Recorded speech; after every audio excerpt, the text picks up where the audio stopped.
দর্শক, ভারত আমাদের সঙ্গে কেমন সম্পর্ক চায় এই মুহূর্তে, কিংবা আমরা এই ভারতের সঙ্গে কেমন সম্পর্ক চাই? ফেব্রুয়ারিতে নির্বাচন নিয়ে বিএনপিতে বিরাট নাটকীয়তা শুরু হয়ে গেছে। কারণ জেনারেল ওয়াকার এই মুহূর্তে আওয়ামী লীগকে এবং ভারতকে রিপ্রেজেন্ট করে এবং ওয়াকারের পিছনে দাঁড়িয়ে আছে চুপ্পু। তারেক রহমান করতে চাইলে তারেক রহমানকেও মেরে ফেলা হবে। দর্শক, ভারত আমাদের সঙ্গে কেমন সম্পর্ক চায় এই মুহূর্তে, কিংবা আমরা এই ভারতের সঙ্গে কেমন সম্পর্ক চাই, এই ব্যাপারটা বারবার ঘুরে ফিরে আসছে। কারণ শেখ হাসিনা সরকার পতনের পরে, অর্থাৎ পট পরিবর্তনের পরে অনেক কিছুই আমরা দেখছি চেঞ্জ হয়ে যেতে। অর্থাৎ আগে যেভাবে ভারত বাংলাদেশের সম্পর্কটা বিনির্মাণ করার চেষ্টা করেছিলেন শেখ হাসিনা কিংবা আওয়ামী লীগ সরকার, সেটার প্রেক্ষাপটটা পরিবর্তন হয়েছে। পরিবর্তন হওয়াই স্বাভাবিক। রাজনৈতিক পরিবর্তন হলে বিভিন্ন দেশের সঙ্গে সম্পর্কের ধারাটাও পরিবর্তন হবে, বন্ধু পরিবর্তন হবে, নতুন বন্ধু যোগ হবে, বন্ধু শত্রুতে পরিণত হবে, এটা খুবই স্বাভাবিক। এর মাঝে গতকাল ছিল 6 ডিসেম্বর, খুবই উল্লেখযোগ্য একটা দিন মহান মুক্তিযুদ্ধের প্রেক্ষাপটে, যে দিনটাতে আমাদেরকে স্বীকৃতি দিয়েছিল ভারত এবং ভুটান। সেই দিনটাকে উদযাপনের হেতু হিসেবে ধরে নিয়ে ভারতীয় হাইকমিশনে একটা অনুষ্ঠান হয়েছে। ভারতীয় হাইকমিশন কার্যালয়ে একটা অনুষ্ঠান হয়েছে। সেখানে ভারতের বাংলাদেশে নিযুক্ত যে হাইকমিশনার, তিনি ভারত বাংলাদেশ সম্পর্ক নিয়ে কথা বলেছেন এবং এদিন আরো অনেক কিছু, অনেকের অনেক মন্তব্য বেশ সামনে এসেছে এবং খুবই উল্লেখযোগ্য ব্যাপার হিসেবে আমাদের কাছে মনে হয়েছে। সেগুলো উল্লেখ করে বিশ্লেষণ করে বোঝার চেষ্টা করব ভারত এবং বাংলাদেশের মধ্যে বর্তমানে সম্পর্কটা দুই দেশ কিভাবে দেখছে এবং বাস্তবতা কোন দিকে যাচ্ছে, যখন আমরা ভারত থেকে আমাদের আদালতে, আন্তর্জাতিক অপরাধ ট্রাইব্যুনালে মৃত্যুদণ্ড দেয়া আসামি শেখ হাসিনা এবং আসাদুজ্জামান খান কামালকে ফেরত চাইছি ভারতের কাছে। থাকবেন পলিটিক্স টিভির নিয়মিত আয়োজনে।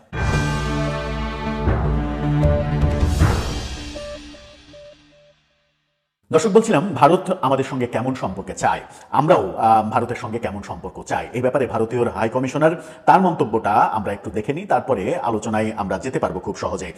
জার্মান গণমাধ্যম ডয়েচে ভেলে তারা তাদের শিরোনামে যেটা বলছে, তাদের শিরোনামটা দেখে নিন। সেখানে বলছে যে বাংলাদেশের সঙ্গে স্থিতিশীল ভবিষ্যৎমুখী সম্পর্ক চাই ভারত। অর্থাৎ সম্পর্কের একটা স্থিতিশীলতা চাই এবং ভবিষ্যতে এই সম্পর্কটা যেন বিনির্মাণ করা যায় সেটা চাই। এখন এই ভবিষ্যৎমুখী সম্পর্কটা বলতে ভারতের হাই কমিশনার তিনি ভবিষ্যৎ সরকারের সময় সম্পর্কটা আবার গড়ে উঠবে এমনটা কি বোঝাতে চাইলেন, যেটা ভারতের পররাষ্ট্র মন্ত্রণালয়ের মুখপাত্র রণধীর জয়সওয়ালের বিভিন্ন কথাতে আমরা বুঝেছি। এবং ভারত সরকারের মতবাদ সম্পর্কে আমরা এখন যেটা বুঝি সেটা হচ্ছে যে বর্তমান অন্তর্বর্তীকালীন সরকারের সঙ্গে তারা কোনো সম্পর্ক তৈরি করতে চায় না, পরবর্তী নির্বাচিত সরকারের অপেক্ষায় তারা আছে। এবং সেই ক্ষেত্রে ভারত বাংলাদেশে একটা ইনক্লুসিভ নির্বাচন, নিরপেক্ষ সুষ্ঠু নির্বাচন দেখতে চায়। ভারতের পররাষ্ট্রমন্ত্রী জয়শঙ্কর তিনি গতকালকে বলেছেন যে বাংলাদেশের বিভিন্ন প্রেক্ষাপট যাচাই বাছাই করে বোঝা যাচ্ছে বাংলাদেশের বিভিন্ন রাজনৈতিক দল এবং বর্তমান সরকার মনে করছে তাদের কাছে প্রধান সমস্যা যেটা মনে হচ্ছে সেটা হচ্ছে যে বিগত সরকারের সময়ে নির্বাচনটা বিতর্কিত হয়েছে, নির্বাচনটা ঝামেলাপূর্ণ ছিল।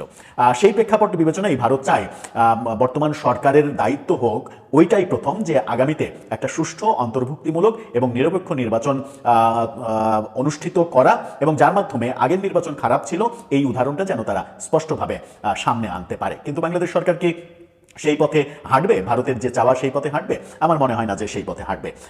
কি বলা হলো এই খবরে, একটু চলুন প্রণয় ভার্মা কি বললেন সেটা দেখে নিই। বাংলাদেশের সঙ্গে স্থিতিশীল ভবিষ্যৎমুখী সম্পর্ক চাই এমন মন্তব্য করেছেন প্রণয় ভার্মা। ঢাকায় নিযুক্ত ভারতীয় হাইকমিশনার তিনি বলেছেন, সমতা, পারস্পরিক শ্রদ্ধার ভিত্তিতে বাংলাদেশের সঙ্গে একটি স্থিতিশীল, ইতিবাচক, গঠনমূলক, ভবিষ্যৎমুখী ও পরস্পরের সহায়ক সম্পর্ক চাই ভারত। এই সম্পর্কের ক্ষেত্রে প্রধান অংশীদার থাকবে দুই দেশের জনগণ, এমন কথা তিনি বলেছেন। গতকালকে সন্ধ্যায় রাজধানীর ভারতীয় সাংস্কৃতিক কেন্দ্রে মৈত্রী দিবসের অনুষ্ঠানে প্রণয় ভার্মা এই আশাবাদ ব্যক্ত করেন। ঢাকায় ভারতীয় হাইকমিশন মৈত্রী দিবস 2025-এর 54তম বার্ষিকী উদযাপন উপলক্ষে এই অনুষ্ঠানের আয়োজন করে। মৈত্রী দিবস কিভাবে হলো? 6 ডিসেম্বর 1971 সালের এই দিনে ভারত বাংলাদেশকে স্বীকৃতি দেয়, অর্থাৎ বাংলাদেশকে দেশ হিসেবে গ্রহণ করে ভারত। সেই থেকে 54 বছরের যে ইতিহাস, সেই 54 বছরের পরে তারা এই দিনটা, মানে 54তম বছরে এসেও এই দিনটা তারা পালন করছে। এই দিনটা যখন পালন করছে তারা, তখন বাংলাদেশের পক্ষ থেকে, বাংলাদেশ সরকারের পক্ষ থেকে এর আগে, 1 বছর আগে, মানে শেখ হাসিনা সরকারের আমলে এই আয়োজনে বাংলাদেশের সরকারের এবং রাজনীতিবিদদের বিভিন্ন অংশগ্রহণ দেখলেও এবার কিন্তু ভিন্ন প্রেক্ষাপট। বাংলাদেশ সরকারের পক্ষ থেকে ভারত বাংলাদেশের যে মৈত্রী দিবস, সেই দিবসকে স্মরণ করা, সরকারের কোনো বিবৃতি, পত্রিকায় কোনো বিশেষ নিউজ, কোনো কিছুই আসেনি। দৈনিক কালের কণ্ঠ একটা ফটোকার্ড তৈরি করেছে, দৈনিক সমকালের একটা ফটোকার্ড আমরা দেখেছি। দৈনিক কালের কণ্ঠের ফটোকার্ডটা আপনারা দেখে নিতে পারেন। সেখানে এই ফটোকার্ডে বলা হচ্ছে যে বাংলাদেশ, ভারত ও ভুটানের স্বীকৃতি, দিশেহারা পাকিস্তান, এরকম শিরোনাম করেছে তারা এই ফটোকার্ডে। সেখানে বলা হয়েছে 6 ডিসেম্বর স্বাধীন ও সার্বভৌম রাষ্ট্র হিসেবে ইন্দিরা গান্ধী ভারতের পক্ষ থেকে বাংলাদেশকে স্বীকৃতির কথা ঘোষণা করেন। সঙ্গে সঙ্গে পাকিস্তান ভারতের সঙ্গে কূটনৈতিক সম্পর্ক ছিন্ন করে। ভারত সব রকম মার্কিন অর্থনৈতিক সহযোগিতাও বন্ধ হয়ে যায়। আমেরিকার 7ম নৌবহর তখন দক্ষিণ চীন সাগরে উত্তর ভিয়েতনামের বিরুদ্ধে যুদ্ধে ব্যস্ত। এই নৌবহরকে সতর্ক করে দিয়ে বঙ্গোপসাগরের দিকে যাত্রা করার নির্দেশ দেওয়া হলো, কিন্তু ততক্ষণে রণাঙ্গনে পাকিস্তানি সেনাদের পলায়ন পর্ব শুরু হয়ে গেছে। অর্থাৎ 6 ডিসেম্বরে ততক্ষণে পাকিস্তানি সেনারা পলাতে শুরু করেছে। পলায়ন পর্বটি শুরু হয়েছে এবং 16 ডিসেম্বরে আমরা তাদের আত্মসমর্পণের ঘটনা দেখেছি। এই খবর যখন আমরা দেখছি তখন প্রণয় ভার্মাকে নিয়ে কালের কণ্ঠ যে ফটোকার্ড করেছে সেখানে বলা হচ্ছে যে পারস্পরিক বোঝাপড়ায় বাংলাদেশ ভারত সম্পর্ক এগিয়ে যাবে। এই আশাবাদ যখন করছেন তখন আমাদের এনসিপি নেতা তিনি ভারতকে হুঁশিয়ারি দিচ্ছেন, ভারতের বিরুদ্ধে রীতিমতো যুদ্ধ ঘোষণা করার মতো করে বলছেন। এই কালের কণ্ঠের ফটোকার্ড এটা, সেখানে বলছেন ভারতকে বলতে চায় নির্বাচনে ডিস্টার্ব করতে আসবেন না, অনেক ব্যবসা আছে এখানে, পরে লেজ গুটিয়ে পালাতে হবে। দক্ষিণ এশিয়ার বিজেপির সন্ত্রাস রুখে দিতে আমরা প্রস্তুত। মানে ভারতের বাংলাদেশে অনেক ব্যবসা আছে, ভারত বাংলাদেশ থেকে লেজ গুটিয়ে পালাতে বাধ্য হবে। ভারতের অনেক বড় ক্ষতি হয়ে যাবে যদি বাংলাদেশের সঙ্গে তারা সম্পর্ক না রাখে। তাতে করে বাংলাদেশের কিছুই যায় আসবে না যদি ভারতের সঙ্গে বাংলাদেশের সম্পর্ক না থাকে, কারণ বাংলাদেশের পাশে এই মুহূর্তে পাকিস্তান আছে। 54 বছর আগে মেলায় হারিয়ে যাওয়া বড় ভাই যেহেতু আবার গলা জড়িয়ে ধরেছে, সেহেতু ভারত যদি আমাদের শত্রু রাষ্ট্রেও পরিণত হয়, ভারতের সঙ্গে এই ধরনের হুমকি ধামকি দিয়ে আমরা যদি যুদ্ধাবস্থাও তৈরি করে ফেলি, তবুও পাকিস্তান আমাদের পাশে থেকে ভারতকে মোকাবেলা করতে পারবে, এরকমটাই মনে হচ্ছে। 1971 সালের প্রেক্ষাপটে কি হয়েছিল, 6 ডিসেম্বর যখন ভুটান এবং ভারত আমাদেরকে স্বীকৃতি দিল, তখন কিন্তু চীন আমাদেরকে স্বীকৃতি দেয়নি। চীনের পক্ষ থেকে উল্টা মেসেজ এসেছে, চীনের নিন্দার ব্যাপার দেখেছি। আর আমেরিকা আমাদের বঙ্গোপসাগরের দিকে রণতরী পাঠানোর ব্যবস্থা করেছিল পাকিস্তানের পক্ষে, বাংলাদেশের বিপক্ষে। এরকম এই যে ইতিহাসগুলো, মুক্তিযুদ্ধের এই ইতিহাসগুলো আমরা আজকে ভুলতে বসেছি। ভারতীয় দূতাবাস এই আয়োজনগুলো 54 বছর ধরে করছে বটে, কিন্তু গত 2 বছর ধরে এই ব্যাপারগুলো থেকে আমরা অনেক দূরে আছি। খুবই স্বাভাবিক, রাজনৈতিক প্রেক্ষাপট চেঞ্জ হয়েছে, এটা চেঞ্জ হতেই পারে, এটা চেঞ্জ হোক, সেটা ঠিক আছে, কিন্তু ঐতিহাসিক ব্যাপারগুলো যেন আমরা ভুলে না যাই। আর ভারতের সঙ্গে অযথাই এই যুদ্ধের দামামা বাজিয়ে আমরা যেন নিজেদের সর্বনাশটা ডেকে না আনি, সেই প্রত্যাশাটুকুই রাজনীতিবিদদের কাছে আমাদের থাকবে। কারণ যুদ্ধ কখনোই কোনো সমাধান ডেকে আনে না। কোনো পার্শ্ববর্তী কোনো প্রতিবেশী রাষ্ট্রকে এই হুমকি ধামকি দিয়ে আমার দেশে শান্তি আসবে না। আমার দেশে শান্তি আনতে হলে পারস্পরিক সৌহার্দ্যপূর্ণ বিনিময় প্রথা এবং সম্পর্ক বিনির্মাণ করতে পারলে সেই সম্পর্কটা আমার মনে হয় যে শান্তিপূর্ণ হবে এবং সেটা ফ্রুটফুলি এগিয়ে যেতে সক্ষম হবে। দর্শক, ফেব্রুয়ারিতে নির্বাচন নিয়ে বিএনপিতে বিরাট নাটকীয়তা শুরু হয়ে গেছে। দর্শক, বিএনপি একদিকে নির্বাচন কমিশনে যে বলে এসছে, ইঙ্গিত দিয়ে এসছে যে নির্বাচন পেছানো যেতে পারে, অথবা হয়তো সরাসরি পেছানোরই প্রস্তাব দিয়ে এসেছে। সর্বশেষ নজরুল ইসলাম খান কি কারণে নির্বাচন কমিশনে গিয়েছিলেন সেই কারণটাকেও আবিষ্কার করতে পারেনি। একটা কারণ তো আছে, হয় তারা ডেকেছে, নইলে তারা গিয়েছে, এটা গোপন। কোন মিডিয়াও নজরুল ইসলাম খান নির্বাচন কমিশনের সাথে মিটিং করে কি বলেছে সব জায়গায় এটা এসেছে, কিন্তু কি কারণে গিয়েছেন, দাওয়াতটা কি দিয়েছে, এটা ব্ল্যাক আউট হয়ে গেছে। সন্দেহ যে নজরুল ইসলাম খান যে নির্বাচন কমিশনে বলে এসেছে একটু অপেক্ষা করা যায় কিনা, ওই নাহিদ যেটা বলছে যে খালেদা জিয়া অসুস্থ, একটু ডিলে করা যায় কিনা তফসিল ঘোষণার। এর মানে একদিকে বিএনপি খেলছে, ইঙ্গিত দিয়ে আসছে যে নির্বাচন ডিলে করতে পারেন অথবা করা উচিত, এবং নজরুল ইসলাম খান স্পষ্টভাবে বলেছেন যে অনিবার্য কারণ ছাড়া বিএনপি নির্বাচন পেছাতে চায় না। মানে অনিবার্য কারণ একটা আছে, তাই না? সেই অনিবার্য কারণটা কি? মানে এই দিক থেকে স্পষ্ট হয়েছে আমরা যে বিএনপি কার্যত নির্বাচন ফেব্রুয়ারিতে চায় না। সরাসরি তো বলতে পারে না, ইশারা ইঙ্গিতে বুঝিয়েছে, প্রমাণ করেছে নির্বাচন পেছাতে চায়। আবার বিএনপি নেতা সালাউদ্দিন আহমেদ তিনি নির্বাচনী প্রচারণা চালাচ্ছেন, অন্য অনেক নেতা নির্বাচনী প্রচারণা ধারে কাছেও নাই। তারা লন্ডনমুখী, তারা এবার এর মুখে, তারা শোকাহত, উদ্বিগ্ন, চিন্তিত। আবার রুহুল কবির রিজভী বলছেন বিএনপি ফেব্রুয়ারির নির্বাচন সব প্রস্তুতি সম্পন্ন করেছে। আবার বিএনপিরই কেউ কেউ বলছেন প্রস্তুতির সময় দেওয়া উচিত, বিএনপিকে নাকি প্রস্তুতির সময় দেওয়া উচিত। এই কথা বলছে না অনেকে, এত তাড়াতাড়ি তফসিল ঘোষণা করা উচিত না। তাহলে কি দেখা গেল? এই জন্য জনমনে বিশেষ করে বিএনপি পন্থীরা দেখবেন যে ফেসবুকে গুজব ছড়াচ্ছে ফেব্রুয়ারিতে নির্বাচন হবে না। আমি বলি ফেব্রুয়ারিতে নির্বাচন হবে অবশ্যই, তবে এখান থেকে আরেকটা বিষয় উঠে আসে, ফেব্রুয়ারিতে জাতীয় নির্বাচন না হলেও গণভোট টাইমলি হয়ে যাবে এবং স্থানীয় সরকার নির্বাচন হবে। জাতীয় নির্বাচন হবে, কিন্তু যদি না হয়, আমি সেই আলোচনা করছি। এখন পর্যন্ত জাতীয় নির্বাচন স্থগিত হওয়ার মতো কোনো ঘটনা ঘটেনি। তো ফেব্রুয়ারিতে যদি জাতীয় নির্বাচন না হয়, গণভোট হয়ে যাবে মাস্ট, আর স্থানীয় সরকার নির্বাচন শুরু হবে ওই টাইমে। তখন খেলা দেখবেন, মজার খেলা তৈরি হবে। তখন হবে কি দেখেন, হিসাবটা দেখেন, যে যদি গণভোট হয়ে যায় তাহলে ইউনূস তো একদম পুরোপুরি শক্তিশালী হয়ে গেল। বিএনপির যে একটা খায় সে একই দিনে জাতীয় নির্বাচন এবং গণভোট, তো ওইটা তো শেষ হয়ে গেল। তো গণভোটের ফলাফল এগুলোর উপর ভিত্তি করে পুরো সংবিধান বাতিল করে একদম একটা নতুন বাংলাদেশ, বিএনপি যেটা সহ্য করতে পারে না, আওয়ামী লীগ মুক্ত জুলাই সনদ ভিত্তিক বাংলাদেশ কায়েম হয়ে গেল। এটা তো বিএনপির জন্য আরো বেশি ডিজাস্টার। কারণ দেখেন, বিএনপি নির্বাচনে পরাজয়ের ভয়ে খালেদা জিয়া, তারেক রহমানের এই অবস্থার প্রেক্ষিতে তারা ফেব্রুয়ারিতে নির্বাচন চায় না। আবার নির্বাচন না হলে গণভোট ঠিকই টাইমলি হয়ে যাবে, তখন বিএনপি আরো মারা খাবে। বিএনপি এতদিনের স্বপ্ন, এতদিনের চাওয়া চেষ্টা সব লটপাট হয়ে যাবে। এটা বিএনপির জন্য আরো ডিজাস্টার হবে। এবং স্থানীয় সরকার নির্বাচন যদি শুরু হয়, বিএনপির ভিতরে অন্তর কোন্দলে হাজার হাজার বিএনপি কর্মী নিহত হবে এবং বিএনপির এই কামড়াকামড়ি দেখে মানুষ বিএনপিকে চূড়ান্তভাবে লাল কার্ড দেবে। ইউনিয়ন পরিচিত মেম্বারিতে ওদের ভোট দিবে, সব হবে জামাতের এবং সাধারণ স্বতন্ত্র প্রার্থীরা, এবং মানুষ ভোট দিতে যাবে। তো দর্শক, এই বাস্তবতায় স্থানীয় সরকার নির্বাচন আর গণভোট যদি হয়ে যায়, তাহলে বিএনপি আম সালাদ দুইটাই যাবে। বিএনপির কেউ কেউ ভাবতে পারেন যা জাতীয় নির্বাচন না হলেই হয়, অন্যটা হয় হোক, ছাত্র সংসদ নির্বাচনটা মেনে নিয়েছি না, থাক এইসব জায়গায় ছাড় দিই, কিন্তু জাতীয় নির্বাচনটা ঠেকাই না। যদি আপনারা জাতীয় নির্বাচন ঠেকাতে পারেন, তাহলে অবশ্যই জাতীয় নির্বাচন ঠেকাতে পারবে এটা মনে করি না। যদি পারে, তাহলে অবশ্যই গণভোট এবং স্থানীয় নির্বাচন শুরু হবে। এটা ইউজ করবেন মাস্ট। কারণ এই জনগণকে নির্বাচনমুখী করতে সরকার বাধ্য, নির্বাচনে ব্যস্ততা রাখতে বাধ্য, নইলে সরকারই ফাংশন করতে পারবে না। সরকার যে প্রস্তুতি নিয়েছে তাতে গণভোট এবং স্থানীয় নির্বাচন এটা করতেই হবে যদি জাতীয় নির্বাচন না হয়। এখন যদি ফেব্রুয়ারিতেই জাতীয় নির্বাচন এবং জাতীয় নির্বাচন এবং গণভোট একসাথে হয়, তাহলে বিএনপি 50 থেকে 80টা আসন পাবে বলে আমরা বিশ্বাস করি। কিন্তু যদি নির্বাচন পিছায় এবং শুধু গণভোট এবং স্থানীয় সরকার নির্বাচন শুরু হয়, তাহলে বিএনপি বিরোধী দল হওয়ার যোগ্যতাও হারাবে, বিরোধী দল হতে পারবে না। আর নির্বাচন ডিলে হলে আপনি নিশ্চিত থাকেন যে বিএনপি চাঁদাবাজির বিরুদ্ধে অপারেশন ক্লিন হার্ট 2 অথবা অপারেশন সার্চলাইট শুরু হয়ে যাবে, অপারেশন লাইট শুরু হয়ে যাবে, যে কোনো একটা অপারেশন শুরু হবে। তাতে বিএনপি সন্ত্রাসে ব্যাপকভাবে ধরা পড়বে, বিএনপি আরো দুর্বল হয়ে পড়বে এবং জামাতই থাকবে। জামাতকে কেউ দুর্বল করতে পারে না, কারণ জামাতের এখানে কোনো আলাদা কৃত্রিম হাইপ বা এগুলো নাই। জামাতের অর্গানিক ফলোয়ার এখন যা দেখেন, জামাতের রাজনীতি এখন অর্গানিক রাজনীতি, কোনো বাবুলের উপর চলে না। হাসিনা আরো বড় বড় শাসক কেউ জামাতকে ধ্বংস করতে পারেনি। অতএব নির্বাচন জামাতের কিছু আসে না। জামাত আরো সূক্ষ্মভাবে তাদের সঠিক প্রার্থী বাছাই করতে পারবে। তবে সেকেন্ড হওয়ার জায়গায়, প্রধান বিরোধী দল হওয়ার জায়গায় অন্য কারো উত্থান হতে পারে। যদি বিএনপি নাটকীয়তার কারণে ফেব্রুয়ারিতে নির্বাচন না হয়, তাহলে গণভোট এবং স্থানীয় সরকার নির্বাচন হলে এর ফল বিএনপির জন্য হবে ডিজাস্টারাস।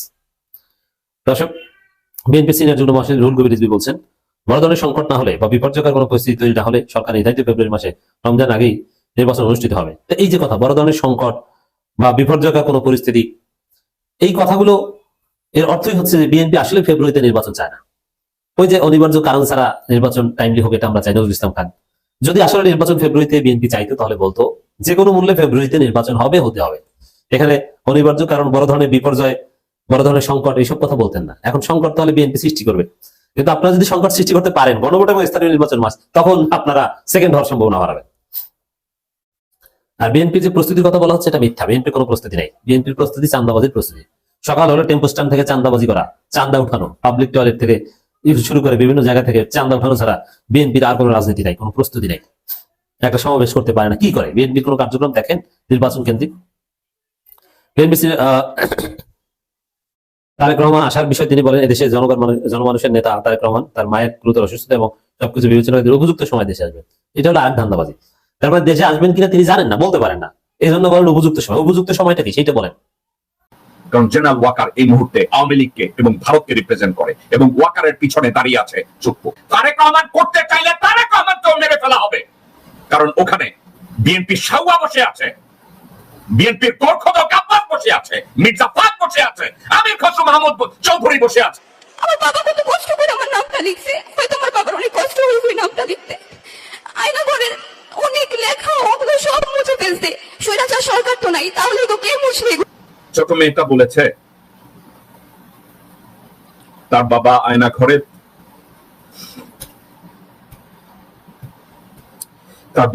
ঘরে তার নামটা লিখেছে খুব কষ্ট করে। তাইলে নামটা কে মুছেছে? জেনারেল ওয়াকার মুছেছে। আয়না ঘরের যত প্রমাণাদি জেনারেল ওয়াকার ধ্বংস করেছে। জেনারেল ওয়াকারের সাথে আরো 25টা কুত্তা হায়না আছে, তারা ওই প্রমাণগুলো ধ্বংস করেছে। ওখানে বোমা প্ল্যান করেছে জেনারেল ওয়াকার ডক্টর ইউনূসকে মেরে ফেলার জন্য। ছোট মেয়েটা জানতে চেয়েছে ওখানকার নাম কে মুছেছে? ওয়াকার মুছেছে। দর্শকবৃন্দ, ওয়াকার মুছেছে। মেয়েটা কান্না করছে তারেক রহমানের কাছে। আর তারেক রহমানের দলে সালাউদ্দিন, আমির খসরু মাহমুদ, গোরখোদক আব্বাস, মির্জা ফাক, আব্দুল আউয়াল মিন্টু এবং বিএনপির শাওয়া, এরা ওর বিচার করবে না। রিদি বলছে তারেক রহমান চাচ্চু আমার বাবা কবে ফেরত আসবে? এই কান্না পর্যন্তই। দেয়াল থেকে কে ওই মেয়েটার নাম মুছেছে? আয়না ঘরের যত প্রমাণাদি কে ধ্বংস করেছে? যেই ব্যক্তি আজকে ব্রিগেডিয়ার জেনারেল হাসান নাসিরকে পিএনজি করেছে, বিডিআর পিলখানা ম্যাসাকারের বিচার না করার জন্য এই জেনারেল ওয়াকার এবং তার সাথে জড়িত 27-28-30 জন হায়না নামধারী brigadier general, major general, lieutenant general, এসব কুত্তার বাচ্চারা ওখানে বসে আয়নাঘরের প্রমাণাদি ধ্বংস করেছে। ওয়ালে ছোট মেয়েটার নামটা মুছে ফেলেছে। আমরা এরপরেও নির্বিকার, আমরা এরপরেও চুপচাপ। সব ঠিক আছে, আমরা সব ঠিক করে নেব। এনসিপির লোকজন রাস্তায় চিল্লায়, বিএনপি নির্বাচন চায়, জামাত ওয়াজ মাহফিল করে। আমাদের জীবনেই তো জেনারেল হাসান নাসিরের মতো লোক বিডিআর পিলখানা হত্যার বিচার চায়, আয়না খান নিয়ে কথা বলতে চায়, কর্নেল হাসিনের মতো লোকজন কথা বলতে চায়, তাদেরকে পিএনজি ডিক্লেয়ার করে কে? আয়না ঘরের প্রমাণাদি যারা ধ্বংস করেছে, এই পিচ্চি মেয়েটার নাম যে মুছে ফেলেছে, মির্জাফর ওয়াকারুজ্জামান। ওই মেয়েটার বাবা কি ফেরত আসবে? ওই মেয়েটা বারবার কান্না করে বলেছে আমি আমার বাবাকে জড়ায় ধরতে চাই। মেয়েটা কি ওই সুযোগ পাবে? তারেক রহমান এটা করবে? তারেক রহমান করতে চাইলে তারেক রহমানকেও মেরে ফেলা হবে। কারণ ওখানে বিএনপির শাওয়া বসে আছে, বিএনপির গোরখোদক আব্বাস বসে আছে, মির্জা ফাক বসে আছে, আমির খসরু মাহমুদ চৌধুরী বসে আছে, আব্দুল আউয়াল মিন্টু বসে আছে, কাবিত আউয়াল বসে আছে, মোহাম্মদ সালাম বসা আছে, আমানুল্লাহ আমান বসা আছে, ইকবাল হোসেন টুকু বসা আছে। প্রয়োজনে তারেক রহমানকেও জবাই করা হবে, এরপর বিচার করতে দেওয়া যাবে না। কারণ এদের সবার পিছনে দাঁড়িয়ে আছে ওয়াকারুজ্জামান, মির্জা ফখর দাঁড়াই আছে। এই মির্জা ফখরকে দাঁড় করিয়ে এসব বিএনপির বেঈমানেরা রাস্তায় স্লোগান দেয়, অভিষেক করে, রাজনীতি করে, আর আমরা সবাই জিন্দাবাদ দেই, টকশো করি, টকশো করি। দর্শকবৃন্দ, একে একে একটু চিন্তা করে দেখেন, যারা গুম হয়েছে, ইলিয়াস আলীর কথা চিন্তা করে দেখেন, আর যারা গুম হয়ে ব্যাক করে এসছে তাদের কথাও চিন্তা করে দেখেন। আর বিডিআর পিলখানা ম্যাসাকারে যেসব বাচ্চারা তাদের বাবাকে হারিয়েছে, তাদের আর্তনাদ একটু ধৈর্য ধরে শুনেন। আমরা আইন পড়েছি একমাত্র একটা কারণেই, যে আমাদের বাবার বিচার আমরা চাই এবং আমাদের বাবার বিচার করে ছাড়বো। আমি অ্যাডভোকেট সাকিব রহমান, আমি শহীদ কর্নেল কুদরতুল্লাহর সন্তান, আমি সহ এখানে রাকিন আহমেদ আছে, বিডিআর এর লাস্ট ডিজির ছেলে। আমরা আইন পড়েছি একমাত্র একটা কারণেই, যে আমাদের বাবার বিচার আমরা চাই এবং আমাদের বাবার বিচার করে ছাড়বো। এবং আমরা অনেক কৃতজ্ঞ যে এই ছাত্র জনতার এই আন্দোলনের পরে আমার ছাত্ররা, আমি নর্থ সাউথ বিশ্ববিদ্যালয়ে পড়ে, আমার ছাত্ররা আমাকে এসে বলতো যে স্যার আমরা তো পেয়েছি, কিন্তু আপনার জন্য আমরা সবচেয়ে বেশি খুশি। এবং এই সরকার যখন কিনা তদন্ত কমিশনটা করে নাই, তারপরে বোঝা গিয়েছে যে জনগণ কতটা তার মনে প্রাণে এই বিডিআর পিলখানা হত্যাকাণ্ডকে ধারণ করে। এই কারণে আমরা আজকে অভিযোগ দায় করছি এবং আমরা আশাবাদী যে আমরা এর সঠিক বিচার পাবো। এর থেকে বেশি বিডিআর হত্যাকাণ্ড নিয়ে কোনো কমিশন করতে দেওয়ার পক্ষে ছিল না জেনারেল ওয়াকারুজ্জামান। বিডিআর হত্যাকাণ্ডে যারা মারা গিয়েছে তারা বলেছে দে আর জাস্ট গন। তাদেরকে নিয়ে আমাদের আর কথা বলার দরকার নেই, যা হওয়ার হয়ে গেছে। এখানে র এসেছে, এ কথা ওয়াকা স্বীকার করবে না। ওয়াকার নিজের হাতে রক্ত আছে, এ কথা ওয়াকা স্বীকার করবে না। এর সাথে তারেক সিদ্দিকী জড়িত, এ কথা ওয়াকা স্বীকার করবে না। এখানে জেনারেল মঈন জড়িত, এ কথা স্বীকার করবে না। ভারতের র এখানে ঢুকেছে, এটা স্বীকার করবে না। তারপর জড়িত, জাহাঙ্গীর কবির নানক জড়িত, সোহেল তাজ জড়িত, সাহারা খাতুন জড়িত, এরা সবাই জড়িত, হাসিনা জড়িত, শেখ সেলিম জড়িত, এ কথা তারা বলবে না। কারণ জেনারেল ওয়াকারকে তাদের বাঁচিয়ে রাখতে হবে, একটা কারণে। কারণ জেনারেল ওয়াকার এই মুহূর্তে আওয়ামী লীগকে এবং ভারতকে রিপ্রেজেন্ট করে এবং ওয়াকারের পিছনে দাঁড়িয়ে আছে চুপ্পু।